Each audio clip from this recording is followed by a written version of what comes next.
जयपुर में रामू अपने माता पिता के साथ रहता था। एक रोज, ओ रामू बेटा, कहाँ है? ये मटके उठवाने में जरा मेरी मदद कर दे। अरे कैसे आवाज लगा रहे हो? तुम्हारा बेटा तो सवेरे से ही मुखिया जी के घर गया हुआ है। बोल रहा था उनके बेटे ने कुछ दिखाने के लिए गांव के सभी बच्चों को अपने घर बुलाया है। जरूर कोई नई चीज शहर से मंगवाई होगी। उस अक्षय की आदत है, जब भी कुछ नया मंगवाता है गांव के बच्चों को चिढ़ाने के लिए बुला लेता है। अब रामू आते ही कोई फरमाइश कर देगा। कुछ देर बाद रामू आ जाता है। वाह बापू, आपको पता है अक्षय ने हवेली में इतने बड़े बड़े 4 एसी लगवाए हैं। उसके कमरे का एसी तो ऐसा चल रहा था जैसे बर्फ की सिल्ली पर बैठे हूँ। बापू, काश हम भी एसी में रह पाते। इतनी गर्मी पड़ रही है, एसी के तो अलग ही मजे हैं। अरे बेटा, हमारी इतनी गुंजाइश नहीं कि हम मुखिया जी की तरह घर में एसी लगवा सकें। अक्षय तुम लोगों को ना जाने घर पर क्यों बुला लेता है। उसे पता है कि हम गरीबों की इतनी हैसियत नहीं कि हम उसके जैसे जिंदगी जी सकें। तू मत जाया कर वहाँ। छोड़ इन बातों को। अच्छा, मैं घड़े बेचने जा रहा हूँ, थोड़े घड़े बनाते बाकी हैं, वो रामू बना लेगा। अब रामू घड़े बनाने बैठ जाता है। घड़े बनाते बनाते उसके दिमाग में एक आइडिया आ जाता है। अगर मैं मिट्टी का एसी बनाऊं तो भी तो हमें बहुत ठंडक दे सकता है। अगर मैं कोशिश करूं तो मिट्टी का एसी बना सकता हूं। बेटा, तू किस सोच में पड़ गया रे? तेरे बापू आएंगे तो गुस्सा करेंगे कि तूने अभी तक घड़े नहीं बनाए। माँ, मैं मिट्टी का एसी बनाने के बारे में सोच रहा हूँ। अगर हम अक्षय के जैसा एसी नहीं ले सकते तो हम मिट्टी का एसी तो बना सकते हैं ना। मिट्टी का एसी? बेटा, वो तू कैसे बनाएगा? रामू अब रोजाना मिट्टी का एसी बनाने की तैयारी में जुट गया और फिर एक दिन रामू ने बहुत ही बढ़िया मिट्टी का एसी बना लिया और उसके माता पिता अभी तक हैरान थे कि रामू ने मिट्टी का एसी तैयार कैसे कर लिया। तो उधर रामू अपने सभी दोस्तों को मिट्टी का एसी दिखाने के लिए बुलाता है, जिसमें अक्षय भी आता है। अरे वाह रे वाह रामू, तेरा मिट्टी का एसी तो बहुत जबरदस्त है यार। मेरे लिए भी एक मिट्टी का एसी बना दे। अब वो क्या है ना कि दरअसल हमारे घर भी बहुत गर्मी होती है। हाँ हाँ, बना दूंगा। अरे अक्षय, मेरा एसी तो बहुत बढ़िया है। तुम्हारा ये मिट्टी का सस्ता सा एसी मेरे एसी के सामने कुछ भी नहीं। अरे अक्षय, एक तो रामू ने इतनी मेहनत से ये एसी तैयार किया और तू उसे गलत बोले जा रहा है। ये बुरी बात है। जा तू यहाँ से जा, नहीं करनी तुझसे बात। देख लूंगा तुम सबको मैं।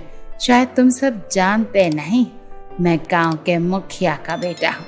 अक्षय गुस्से में वहां से चला गया। अरे सूरज, तुम्हें अक्षय से ऐसे बात नहीं करनी चाहिए थी। चलो जाने दो, जब उसका गुस्सा ठंडा होगा अपने आप वापस आ जाएगा।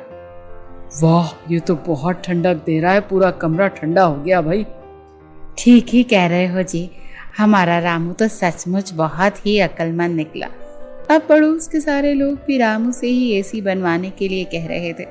मैं सबके लिए एसी बना दूंगा, कम से कम गर्मी में सबको परेशानी तो नहीं होगी। सचमुच गर्मी बहुत ही कम हो गई थी और सारी रात रामू उसके माता पिता भी चैन की नींद सो जाते थे। पर एक दिन रामू अपने माता पिता के साथ बाजार गया हुआ था। जब वापस आया तो उसने देखा कि उसके घर की खिड़की खुली हुई है और उसका मिट्टी का एसी टूट कर बिखरा हुआ है। माँ, पिताजी, ये क्या? हमारा एसी किसी ने तोड़ दिया। हमारे घर में कौन आ सकता है? अरे क्या पता, कोई जानवर भी घुस आया हो और वो एसी को तोड़ गया हो। मैं तो खिड़की का दरवाजा बंद करके गई थी, खिड़की कौन खोल सकता है? पर अगर जानवर भी घर में घुसता तो और दूसरा सामान भी तो तोड़ता, सिर्फ एसी ही क्यों टूटा? अब मैं तो कहती हूँ जी, ये जरूर किसी की साजिश है। अभी ये बातें चल ही रही थी कि रामू का दोस्त मुकेश रामू के घर आया। तेरा मिट्टी का एसी अक्षय ने तोड़ा है। वो हंसते हुए अपने घर के नौकरों को ये बात बता रहा था, तो मेरे पापा ने सुन ली। तुम तो जानते हो ना, मेरे पापा अक्षय के घर पर काम करते हैं। मगर अक्षय ने ऐसा क्यों किया?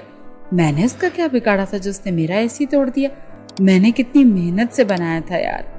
तभी वहाँ मुखिया जी अक्षय के साथ आते हैं। अरे बेटा रामू, अक्षय को यहाँ तुमसे माफी मांगने के लिए लेकर आया हूँ। चलो अक्षय, रामू और सबसे माफी मांगो। मुझे पता चल गया है कि रामू का एसी से अक्षय ही ने तोड़ा है। ये बात मुझे इसकी माँ ने बता दी है। मैं गांव का मुखिया हूँ और मेरा खुद का बेटा गलत करे, ये मैं कैसे बर्दाश्त कर सकता हूँ। अभी ये छोटा है, मैं इसे अभी तो समझा लूंगा ताकि बड़े होने तक इसे सही और गलत की पहचान हो जाए। अक्षय बेटा, तुमने रामू का एसी तोड़कर ठीक नहीं किया। मुझे माफ़ कर दो रामू, मुझसे गलती हो गई। मैं घबरा गया था कि अगर तुम्हारा मिट्टी का एसी आ गया तो अब मेरे दोस्त मुझसे दूर हो जाएंगे। मेरे पास कोई भी खेलने के लिए नहीं आएगा क्योंकि तुम सबके घर के लिए मिट्टी का एसी बना दोगे। पहले तो मेरे एसी के बहाने सब बच्चे मेरे पास खेलने के लिए आ जाते थे, पर पिछले कुछ दिनों से कोई भी मेरे पास नहीं आया, इसीलिए मुझे तुमसे जेलसी होने लगी और मैंने तुम्हारा एसी तोड़ दिया। कोई बात नहीं अक्षय, मैं नया एसी बना लूँगा। पर तुमने ये कैसे सोच लिया कि मैं और बाकी दोस्त तुम्हें छोड़कर चले जाएंगे? हम तुम्हारे दोस्त हैं यार, और दोस्त कभी एक दूसरे से अलग नहीं होते। रामू फिर से एक मिट्टी का एसी बनाता है और खुश होता है कि उसने एक बार फिर मेहनत करके मिट्टी का एसी तैयार कर लिया। उस दिन वो खुश था कि उसने एक बार फिर मेहनत करके मिट्टी का एसी बनाकर तैयार कर ही लिया। रामू और उसके माता पिता बहुत अच्छी नेचर के थे। उन्होंने अपने पड़ोसियों की भी हेल्प की और उनके लिए भी मिट्टी का एसी बनवा दिया और फिर सब गांव वालों ने रामू की बहुत तारीफ की।